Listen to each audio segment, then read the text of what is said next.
Welcome back to Dirty Words. Ooh. New sound system. You're here with your host, Marissa. And Alex. And for those of you that may be new to this space, Dirty Words is a pop political podcast that was created with us and our friend Iridian to talk about our ideas on popular words or concepts that carry a lot of meaning and weight in society.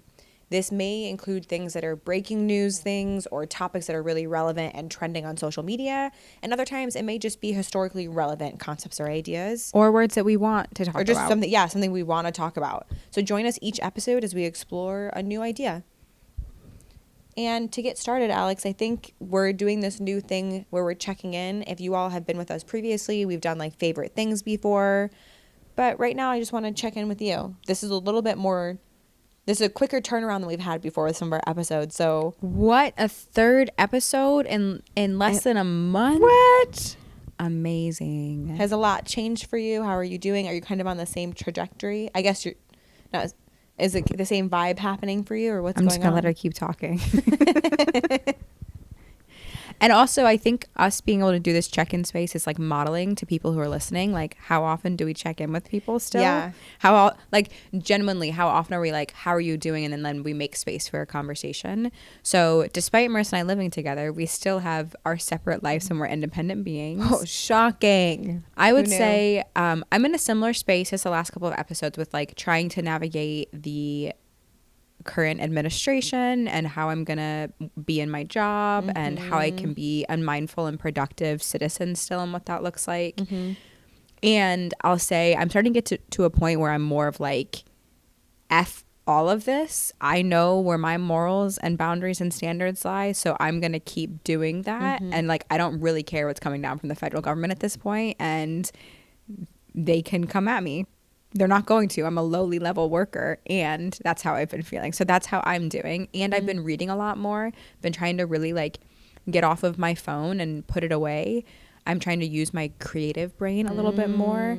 And I've realized I have a lot more brain space when I'm not spending hours scrolling. Yes, that is very true. So I'm going to pop it back to you, Marissa. How are you doing and how have you been doing? Ooh, great question. So I'm a bit distracted. I have a big trip coming up for work where I'm going to do some like personal things and go meet up with some friends and family. But I have a big trip where I'm actually going overseas. And This might be the last time. Yeah, it might be the last time. I was a bit nervous and was saying throughout the process, this is my mentality for things. I was saying like, if they start telling Americans they can't travel, I'm going to be like, okay, that's our consequence for voting in a fascist regime.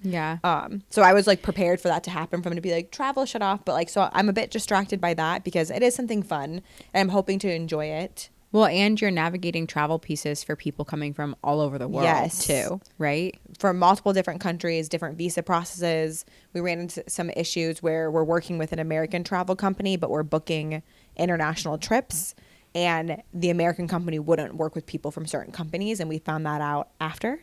So that was like a fun little hiccup, for lack of a better word, and to be very euphemistic and polite. But yeah, I agree with what Alex was saying, just like making more brain space. Yeah. Went to the library, got some books. I have a stack of books I'm going to bring on the plane with me and over the pond across the sea. So that'll be nice. I'm going to try to not just like sit and watch films for 8 hours. If there's something I really want to see, I might sneak it in because I paid a lot to be on the plane. But I also like want to just embrace reading or take a nap because we don't often get the time to do that. But weird space. And I think I'm kind of like over people. Yeah. I'm over people trying to be polite about people being horrible. Yeah. I'm over people just like giving up and giving in prior to anything happening. And I think I'm compliance. I'm reaching this new standard where I'm looking for people that like all of my friends and my family like share my overall like umbrella moral values. Yeah. But I'm looking for people, I think, in my life where like the day-to-day actions are aligning. Yeah. Because I just realized like we're all learning. And so which that's something that we're working on. Yeah, we're working on too. But we're all learning, and I'm just realizing there's a lot of people that I know personally or just like in general, like online, that have learned to say the right things, but then like the practice that's happening in their life is not the same as that. Or because the systems are so big, it's kind of like I don't need to engage beyond like the minimum of what I'm doing. Yeah, like, which I'm very guilty of. And if you listen to the bystander episode, we talked about that, where we're trying to get better at being more action oriented and actually like involved with the things that we support or believe in. And I just realized that I'm seeing that trend with more than just myself. So I'm just looking for that alignment in my life. But well, speaking of alignment and thinking of all of the folks that you're working with from around the world, I think that's a great segue into what is our episode today, Marissa? Oh my gosh, I know some of you clicked on this because you're so pissed off about the long-standing discrimination that's happened in America because of DEI. Or as some people call it, DEY. That was not a real post. Yeah, that was like a fake post from the current president, but it was fake and was making fun of him. Also, I told Marissa to announce the episode so I could yell and be like, oh my gosh. But for those that don't know, DEI stands for diversity, equity, and inclusion. And you will see a few versions of this that add an extra letter or two or change the order. But diversity, equity, and inclusion is kind of the root of what DEI stands for. Which those are also big words that mean a lot of things. And I think the conversations happening right now on the national level, DEI is being thrown around as if it exists as an entity by itself. Yeah. When in actuality, like, these are three distinct ideas and concepts and practices. Which we're going to be nice. We're not going to be those people that give you a definition with other big words in it and then don't talk about what those big words mean. So we are going to break down diversity, equity, and inclusion. And I think to Alex's point, we're talking about it like it's a singular thing. Yeah. Or like it's a law or policy that's in place. And we'll get into that, but it's not. So Alex, can you break down what diversity even means? Yeah, so diversity is the practice or quality of including or involving people from a range of different social and ethnic backgrounds and of different genders, sexual orientations, ability. Just basically you're saying who's in space and is it representative of all the people I know to exist in community and society, right? Like, am I being mindful that I'm including people? It literally just means differences. That there's people with differences that are a part of the conversation. 100%. Okay. Doesn't sound too bad to me yet, but let's. No. Okay. There's two other words, so we'll see where the scary part comes in. Our next one is equity. This is a hot one. This is a hot one. This is one that state legislatures were like up in arms about, and they were like, if you say the word equity, shame on you, and we're gonna try to pull your funding and revoke your rights. So let's dig into what equity means. Yeah. Equity is fairness and justice.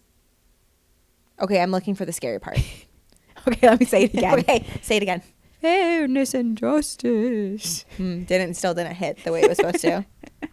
So equity, I would say it can be a little bit harder of a concept to understand than diversity. Yeah. But like, we live in a state that is primarily rural. So like, for example, fairness and justice, equity might look like looking at a rural community and how they access something like a medical facility. Yeah. And is the state legislature or our policies being mindful of how they're giving people access to that resource? So equity might be looking at something like that. Huh, that's so weird. I thought it just meant like all the women were hoarding all of the wealth in the United States. Huh. Yeah. Who knew? Maybe it's the third word Okay. that really gets us. Is it inclusion? Yeah. So inclusion is the practice or policy of providing equal access to opportunities and resources for people who might otherwise be excluded or marginalized, such as those who have physical or intellectual disabilities and members of other groups that experience marginalization in our country. Huh. Again, I'm still missing the scary. So to break it down real quick, DEI is diversity, which just means having a lot of different voices that are involved from different backgrounds and different people with different experiences. And we have equity about fairness and saying like being just. What are your unique needs and how can I meet them? And inclusion just means creating access. Yeah, using that equity to create like that final step of access. Huh. I don't know about you, but this sounds really fantastic to me. I'm at a loss right now. I'm at a loss. you might be listening and be thinking, I'm at a loss too. Why are you talking about this? This is clickbait. How dare you? Or you might be like, I agree with you. DEI is important. Or maybe you agree with the government. Or maybe you're like, we're talking about this too much. So I want to give you some context as to why Marissa and I were like, we want to grab mics and just talk about this. Yes. So first is because our federal government has lost its absolute mind. Mm-hmm. The executive branch is going bonkers and Congress is following suit. The Supreme Court has had a little pushback, but going bonkers. The two prominent ones that kind of kickstarted this idea to talk about this is 2 executive orders, which executive orders are just like notes from the president. No, the president being like, this should happen, but there's not actually any legal standing really for it. And when it has to do with changing laws or things like that, it still is supposed to go through Congress and it could go through the court systems, whatever. It's just like a note for the president. So the 2 prominent ones are ending radical and wasteful government DEI programs and spending. What does that mean? Basically, anything that this federal administration thinks falls under diversity, equity, inclusion, be that language, be that hiring practices, be that having just a diverse team, they're saying it's got to go. Yeah. And then the other one is defending women from gender ideology extremism and restoring biological truth to the federal government. Again, what does that mean? This is kind of the poster project of an athlete like 5 years ago now, I don't know how many years ago, who was beat by a trans woman in a swimming race. Neither of them won the entire race though, but the cis woman just like lost her mind. I think the trans woman might have gotten like a trophy because she was older, and so the NCAA just like goes to age for ties. Yes. And so yeah, this cis woman has lost her mind and is literally on the administration's website now. Yes. 100%. Speaking on behalf of all women. Yes. So these 2 so one was the federal government losing its mind, and these executive orders are an example of like how DEI is being weaponized in our country right now. Then the second reason was Marissa and I were like, well, we're women, so like we've benefited from some of the civil rights legislation or even some just the education around how to be inclusive. Yeah. And then we're also white middle class people. So we're also part of the community that this current administration and Trump and all of his minions are saying we're being discriminated against. And we're here to, breaking news, tell you that's not true. Maybe on the gender front, but not on the on the white middle class front. It's so I'm reading a book. Well, I'm reading multiple books at once because I'm just so into reading. But I'm reading a book called Switchboard Girls that's about women serving in World War I and about like the phone operators and switchboards. That's what that is, because for those that didn't know, you used to have to like literally take plugs and like plug it into places to connect calls to each other, and so they were switchboard workers. I'm saying like I lived during that time. Yeah, we remember the days in the 90s when they did that when we were 2 years old. But part of what we're seeing in that book is all of these women are really excited, or I'm seeing, Alex isn't reading it. Nope. Alex, they're really excited. They're really excited to serve. And they're like, women have never been allowed to represent their country. They've never been allowed to participate this way. And like, we're so excited to be on a level playing field in some regard to men and like help do our duty to our patriotic duty. And even some of them in that book even are migrants being like, we want to help defend like the country that accepted us. So that's just like when we see DEI, I'm reading these books about World War I and them talking about what a great thing it's been to expand our access to things. That's it. Yeah, and seeing women so excited to be doing this. And somehow we've like convinced people, not we as in Alex and me or you listening, but the administration has convinced. As like the collective. Yeah. Like U.S. society has right now. convinced a large group of people, even some who benefit from this, that we it's all benefit from it. Yeah, we all benefit from it in some capacity. Good point. But that it's like this bad thing, and that it somehow is it's hurting white people. But then we're also acting like white people or being a man is not like an identifiable trait in someone. Yeah. Which is weird. That it's the baseline. That it's like the base. Which that's white supremacy and patriarchy. And then you sprinkle in a different gender or you sprinkle in a different race. Yeah. It's weird. It is really weird. And I think it also reveals this lack of understanding across the United States, right? That part of the reason why there's a push for book bans and there's an attack on education is so we don't know history. And when we know the history of the United States, diversity is instrumental to why we exist. Like, which we talk about diversity now in a very particular way. And I think, or more specifically, this administration's talking about it. It's specifically talking about Black people. It's talking about Black people and women. And trans people. And trans people and being involved in stuff. But we also have to think about that diversity means everyone. Yeah. And so, yes, like I, Alex, wants this. I want this. A lot of people want this. We want Black people included. We want women included. We want trans people included. We want immigrants included. Like, yeah. And what is no taxation without representation?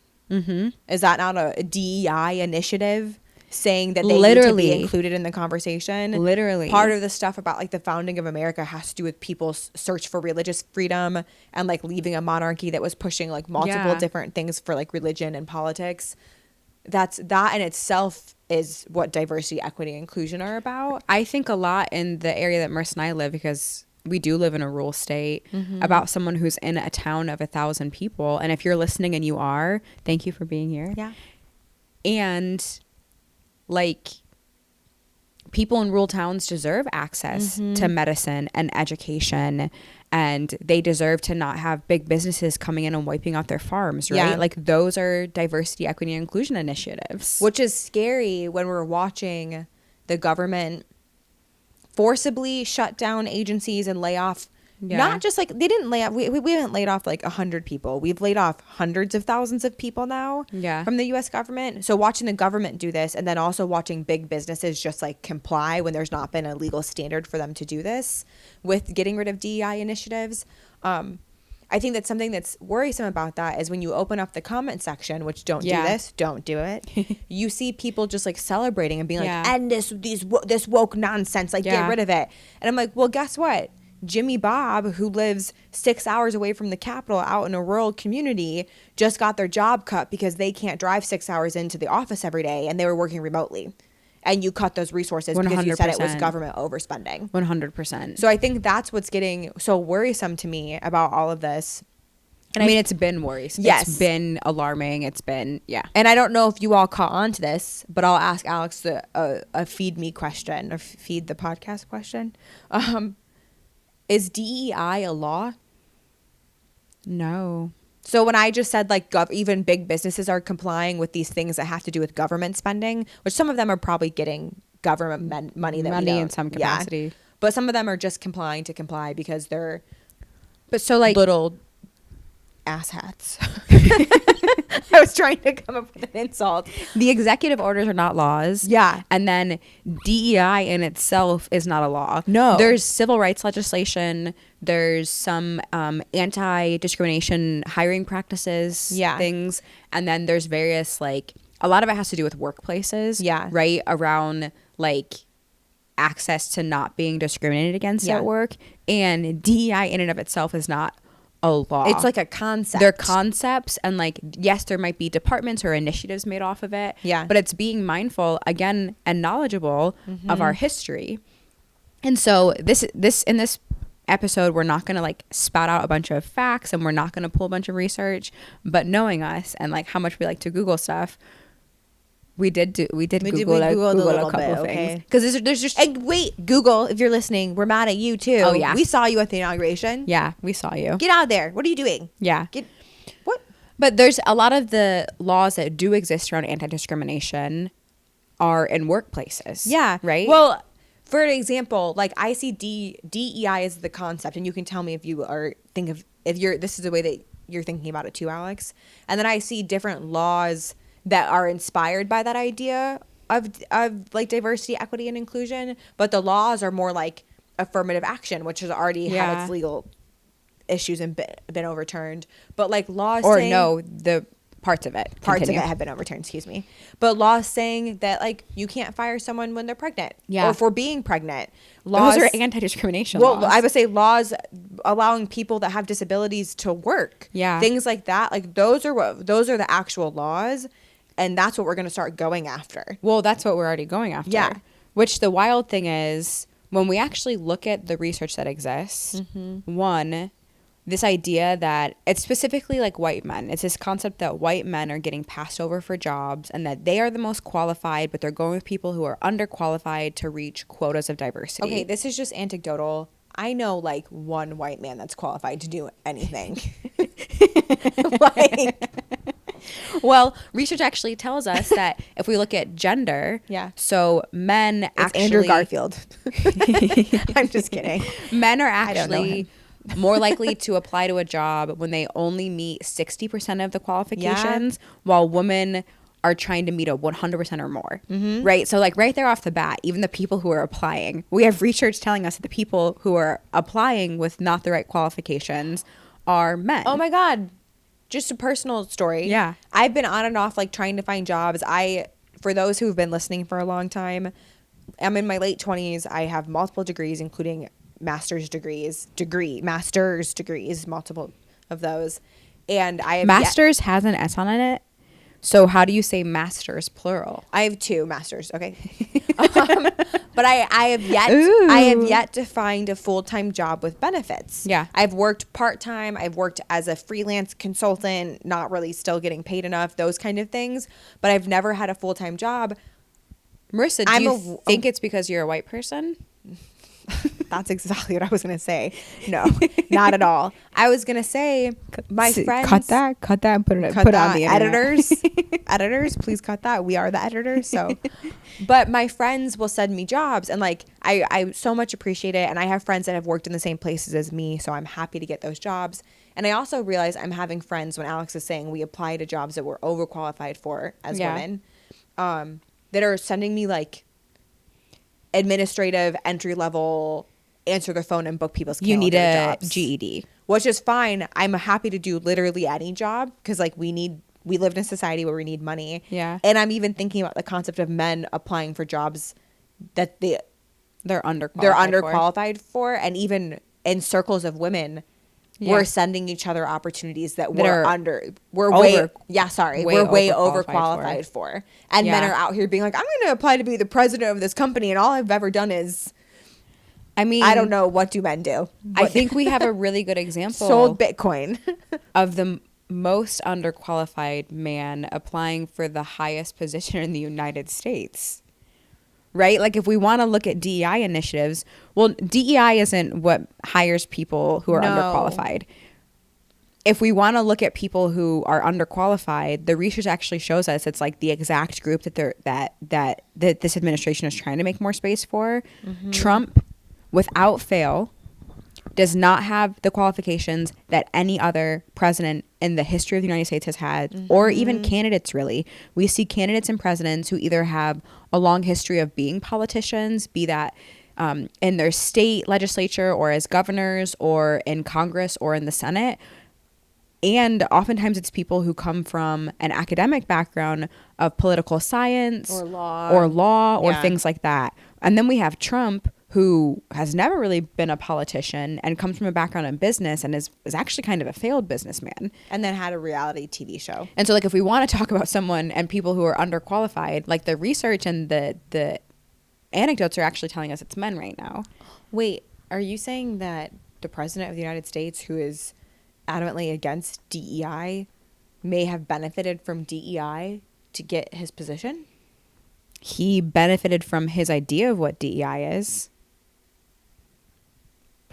Interesting. And I also think that there's a good argument to say that, like, we need to accept people who don't come from traditional backgrounds, right? So, like, we could make the argument that, like, running business people could make the argument that running businesses could relate to politics. But, like, I'm a big believer that, like, degrees don't make you more expert. Yeah. Right? So I don't think that shouldn't be the thing that's dividing us and being like, well, this person doesn't have a degree, so it means they're underqualified. But things like that also help people from rural communities or help people from communities that have less economic access, right? Like, those actually are DEI initiatives. And on paper and tradition, if we think that having more degrees makes you more qualified, someone could look at that and say like, oh, look, it's not the same. But like someone from a 500 person town or someone who grew up in extreme poverty is going to come in with different experiences than me, who was able to go to four-year university and able to go to grad school, right? And like I respect that and I own that, and I want them to be applying to the same jobs that I'm applying to. Yeah, I 100% agree. I think just a little like tongue-in-cheek comment about like Trump being the least qualified person we've ever had as president is just commentary on the fact that the most unqualified people are white men that are getting jobs. And when we're saying unqualified, we're not talking about someone like Alex said it's just someone who doesn't have a degree and they don't have any, like they're applying for jobs they have no knowledge for. What's being classified, I think, as unqualified that DEI was helping for is people that didn't have that professional experience but had lived experience, or like I came from a background in retail. I have a lot of crisis and people management experience, but I might not have the exact experience for like a higher ed position. For, according to them on paper, but those are really transferable skills. So 100%. I think what we're seeing is looking at transferable skills. Is seeing the growth in transferable skills from a lot of different backgrounds, which means when you have an unqualified white man that doesn't have any skills or background and they're getting beat out by a rural person or a black person that might not have a degree but has 15 years of management experience or bookkeeping somewhere, or a woman, like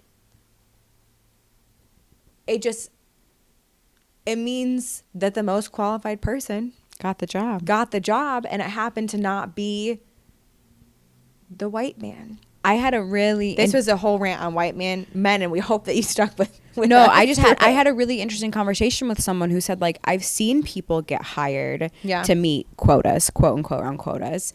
And one, I want to be clear, there are businesses and agencies that try, and this can be a part of affirmative action things, to try and acknowledge percentages of identities in space, but they're also looking at the field.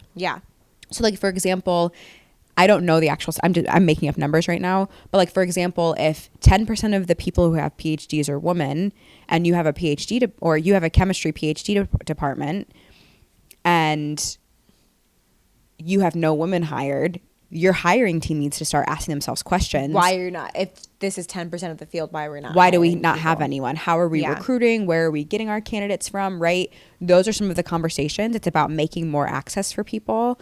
But someone told me that they've seen people get passed up for positions.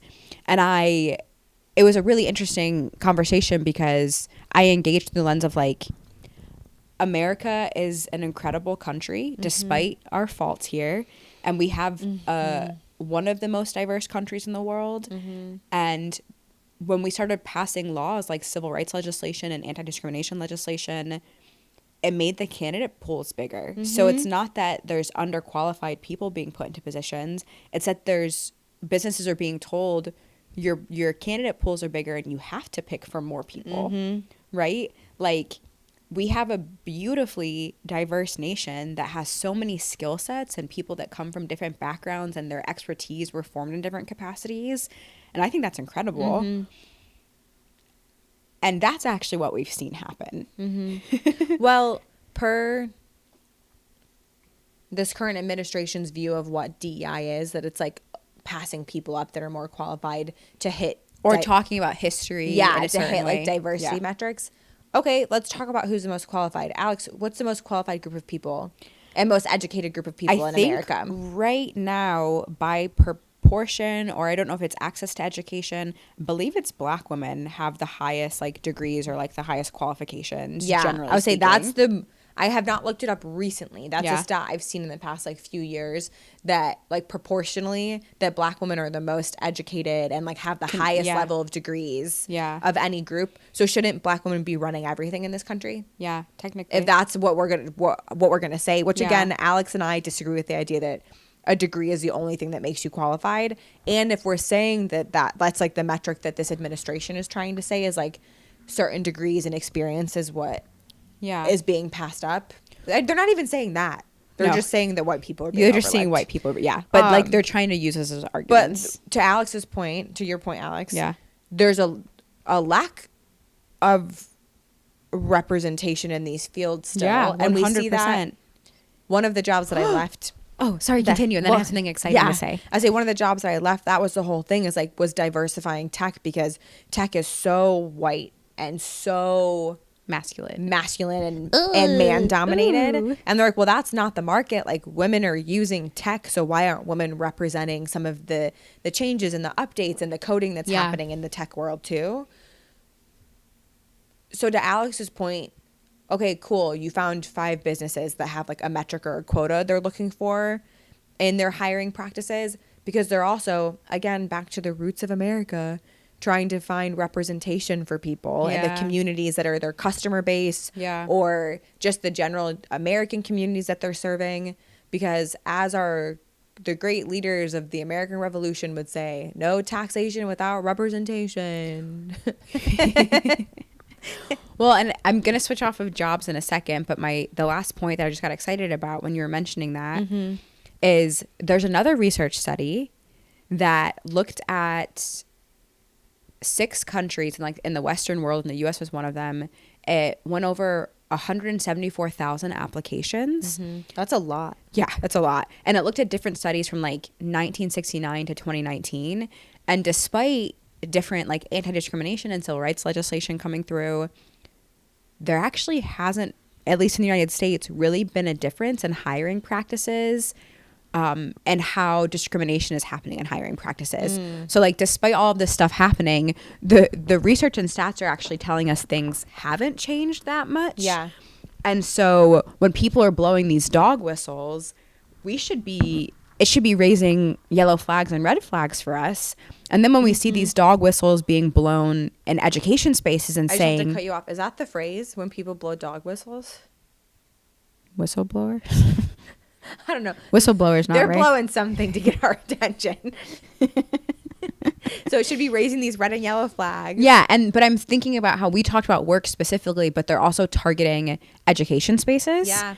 Right? And so what does it mean in an education space? We gave you all the definitions of diversity, equity, inclusion. So if I'm the federal government and I say no more DEI in education spaces, what? That's literally history. Like that's how we get educated. Yeah. And also education spaces do this beautiful thing of like, they're meant to educate, right? Like we're meant to dialogue, we're meant to disagree, we're meant to learn from each other in those spaces. And so what does it mean when we're being told not to do that? What does it mean when we're being told that those spaces are for a select few and not for everyone anymore? Well, I think this is the other really absurd thing we're seeing happen with the DEI conversation. Every time we say DEI, take a shot, and if you don't drink, like I don't drink, do some push-ups. do a sit up. You'll have a 6-pack by the end of this. And I just think it's a really absurd thing we've seen happen that I'm going to circle back to that we've mentioned earlier. Is like we've started to see businesses comply, and we started to see universities comply. So these aren't, like we said, these aren't laws.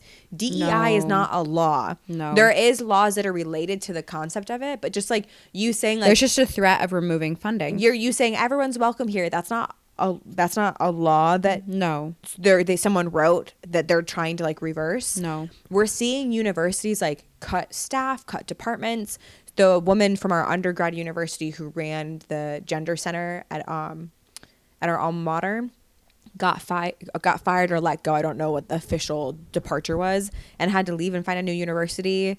Haskell University, a very prominent and important indigenous university in the United States, laid off 30% of its staff. Yeah. One of the local universities by us. The one that I used to work at. Before anything even happened, this university that's been screaming from the hilltops that they're not cutting resources, they're still supporting all their students. After this DEI stuff came out from the administration, they cut their DEI office and fired the staff in the office, like immediately. Like within 24 hours. So I think the other absurd thing, to Alex's point, that we're seeing happen is we're seeing this high level of compliance with these things that aren't laws from groups that aren't directly impacted yet. Like, again, the funding may be threatened later, but they're not the government agencies that are being reviewed. And I've mentioned, and even the government agencies being reviewed, it's a threat of funding, right? Without actual legal backing, because an executive order is not a law. It doesn't mean that they're not going to go through with it, right? Like, we already know they're going through with stuff. Even in the field that I work in, which is sexual violence and domestic violence, trafficking and stalking, response and prevention work, the field that I'm in, like, people have been, I don't want to say losing it, but like, been at a high level as of stress. soon as some of these executive orders came out, it was very much like, all of our funding is going to get cut. We have to start wiping this stuff. And there's myself and like other people across the nation too who are like, but this is fundamental to our work, right? Like, we know trans individuals experience the highest rate of sexual violence in our country. We know that dependent on racial identity, that the sexual domestic violence is going to look different in access to resources, right? Like, understanding these things is literally pivotal to our work. So how can we not talk about it? Well, this is the pushback I have for people that are like, we need to get rid of these woke programs and da-da-da-da-da, and this is a good thing. We want to identify for you all what has been labeled as like woke language and programs. Well, the first thing I want to ask is, why does it matter to you? You're not like concerned with housing prices or rich people paying their taxes. Our government should literally be finding a way to get us healthcare, to fix the roads, and to get us public transport across the United States. My boss is finishing her taxes for the year, and the United States taxes are due April 15th of every year. And so she was doing her taxes, and she said that she ran into some previous issues that she's been trying to pay off. And she said she was yelling at the tax person on the phone because she's like, it's ridiculous. We've been working through some of these issues for 2 years. That she yelled, and she said, why am I being lambasted and attacked when Donald Trump isn't paying any taxes? So it's things like that. Like, my one question is, why does it matter to you? If anything, DEI has probably helped you. And if it hasn't hurt you. I guarantee you it hasn't hurt you. It's made you smarter. It's probably made you smarter. It's made your teams better that you've been on. It's, sorry, continue. No, I would say for people that think we're being dramatic, we want to share some words with you that are being flagged. When the federal government released their information about like going after gender things and diversity, equity, inclusion things, what that meant was Elon Musk and his team of minions as well is going to use, and like a couple other agencies in the government are going to use AI systems to basically comb through databases, grant applications, websites, job descriptions, job titles. They're using AI systems to comb through stuff to look for words. Which we all know right off the bat, this is AI. We know that AI is flawless and it never messes up and it gets everything correct. If we definitely need to cook pizza with rocks. If anyone saw the AI comments, that was like a joke going around, because the automatic AI stuff that Google's doing, that you can put -AI to stop it from searching with the AI search, for a while had to cook pizza that you needed to use like hot rocks, and not like a pizza stone, like put rocks. It was telling you to put rocks on your pizza, because AI was pulling like jokes off of Reddit, because it didn't know what was right and what was wrong and where stuff was coming from. So they're using these AI systems that are clearly not ready to be used with this level of scrutiny or to understand more complex ideas, to comb through sites and agencies and job descriptions and titles. So, Alex, just throw out some words that you think might be on the list if we're talking about DEI and like this radical wastefulness that's happening. Yeah. So I'm looking for words like or phrases like, we will discriminatorily hire people. Okay. Is that on the list? No, that one's not. Okay. I'm looking for things like, I'm thinking like a just job description that says we hate men. Yeah. Like things like that. That's not on the list either, Marissa. No. You know what is on the list? As I mentioned, I work in the anti-violence field, gender. So we can't say gender-based violence anymore. You know what else is on the list? Because a lot of these websites talk about vulnerable populations and groups that experience higher risk of violence. Vulnerable. Okay. We're not supposed to say vulnerable anymore. Okay, but clearly you could say that like you want to advocate for people or help them overcome. You want to help them overcome. Wait, let me say the whole word so people know. Barriers. Barriers and advocate are the... Please pick new words. Okay. Okay, you want to be a company that creates a sense of belonging for your whole staff. Oh, it's the whole phrase sense of belonging. That's okay. That's okay. Let's try again. Okay, we want to be a university that includes people who have been historically underrepresented. Okay, that one was just the word historically. Just history. What about like I work in a nonprofit world. Okay. So like we want to be bipartisan and we don't want to be super political. Can't say political. I literally didn't even know which word was bad there. I was looking. We have a list that came from a government agency. This one's from NHS, I believe, but there's a couple different ones going around. But yeah, so I was trying to catch even what word there because I couldn't. Well, I have a different one. Okay, we want to be a company. DEI is bad, right? And it's caused these horrible things. We want to be a company that's not biased. Oh, biased, bad. Okay. Bad word. Okay. DEI word. Okay, what about we want to be mindful of people who have disabilities and we disability. People don't have disabilities anymore. Nope. And I know that you all are thinking, well, this still feels specific. I promise you these words are probably related to any of your jobs or your education backgrounds. Anything that all of us, like, this is related to what all of us do. For example, I'm in a job that you would think is not as related to some of these topics. It is a nonprofit job, but it's working with people that have a genetic disorder, a rare genetic disease. And you're bringing people together from all over the world. We're bringing people together from all over the world, but they talk about inclusion. Mm-hmm. That's a word that you can't say. Yep. They talk about including younger people into research studies because they haven't been as involved. They also, my boss always talks about that we're advocates because we're not like a science-based. Sorry. You can't say advocate. Like, I promise you, if you all email us your jobs or email us what you're studying, and I can tell you how there's things that you're doing that will be flagged. Well, I'm also looking at the phrase like increased diversity or increased diversity, something that Marissa has been Increase what? The diversity. Something that Marissa has been talking about in the field that she works in is that genetic testing is expensive. So it disproportionately, it represents people who have access to more wealth and like kind of Western white communities. So there's conversations about socioeconomic status. But also how to increase diversity, right? How are we being mindful of all communities and people who could have this and making access for that? Just so you all are aware, that was the beeping. We paid for it. Yeah. That's not us doing it. That's extra sound effects that we paid for. We're also not trying to be alarmist or we're not trying to be scary by saying this. We want to help educate to focus on the fact that like there's an attack right now on our freedoms as American citizens. And people who live within the United States border, there's an attack on our freedoms, on our freedom of speech, on our access to education, and our access to get jobs that pay living wages. That's what these pushes against DEI initiatives and creating space for all people. That's what these pushes are. I'm riled up now. Yeah. Like Alex said, we're not trying to be alarmist. We just wanted to add a little bit more. And maybe you all, this is not more. Maybe you all maybe this like, isn't more and you've already heard this, but maybe hopefully we added even a sentence more to the conversation for you because this is related to all of us. Yes. And there's just literally no logic or reason behind what they're doing. And it would be really easy for us to have open up this podcast and go, this is racist.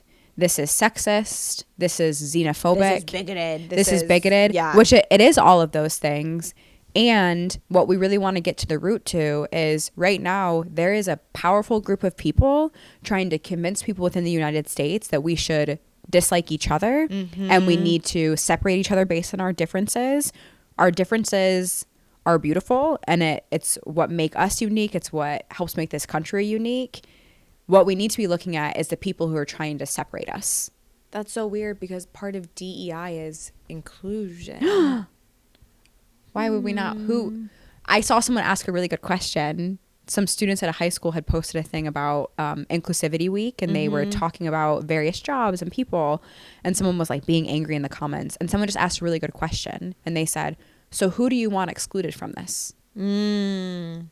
So when we're saying anti this stuff, who are we talking about? Yeah. What are we talking about? Which I'm hoping you all followed our train of thought. I know we kind of talked about a little bit what's going on, shared some of our opinions. We got a little bit riled up there, as everyone should be. The buttons. It was the buzzing. No emotion. Social emotional learning. Editor, turn it off. Jokes aside, we do have 4 action steps for you today. We hope that you can do one of them, or preferably maybe all 4 of them. Or mix and match on different days. But we have a lot of different options for you because this is really important. 1, educate yourself. I know we sound like a broken record, and this is something that we are still actively working on. Yes. Education is so important. Knowledge is power. There's a reason why our current administration and past administrations have tried to change education, have tried to ban books, have tried to take out history that's talking about diversity and talking about inclusion policies and things like that. 100%. And if you feel like you are an educated person, look at the information that you're taking in.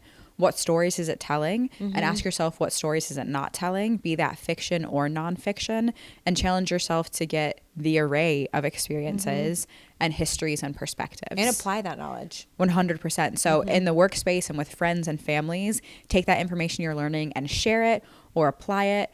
Make sure that you're still rolling out DEI initiatives in the workplace. Make sure you're talking to friends and families about it, and you're encouraging them to expand their knowledge.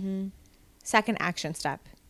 Go to local events. Look for events that are supporting different cultural holidays or different activities and communities from around the world, and support those. So I know like our botanical garden near Alex and me, it has a Japanese festival every year, and we've been multiple times. Look for things like that. I promise there's something in your area. I know in undergrad, I worked with the Office of Multicultural Affairs at my university, but I went and I volunteered at the powwow because there was a large indigenous community in our area. Look for events like that because I promise there's something in a reasonable distance from you that you can attend. And if you're like, no, it's not a reasonable distance for me, virtual. Yeah, I guarantee you there's something virtual, and we're happy to help. Slide into that email, slide into that DM, and I will find something for you to attend. And that's very education aligned too. And there's something different about showing up in person and being in space and community just to form relationships and bonds. Yeah. If anyone listened to the last episode, bystander or throwback, when we're showing up in space, it gives us more opportunities to be bystanders, which is awesome. That wasn't an action step. That's just an extra little perk of doing that. And I think our third action step is something you may have heard us say before as well, but we vote with our dollar. Money is power. So use that money in places that align with your values. So if a major corporation like maybe Target rolls back all of their DEI initiatives without any pressure, they just pull them back, don't shop there. No. And this is someone who's gotten plenty of discounts because I'm raising my hand, you can't see it, but I used to work there. We have not been back to Target. No. Okay.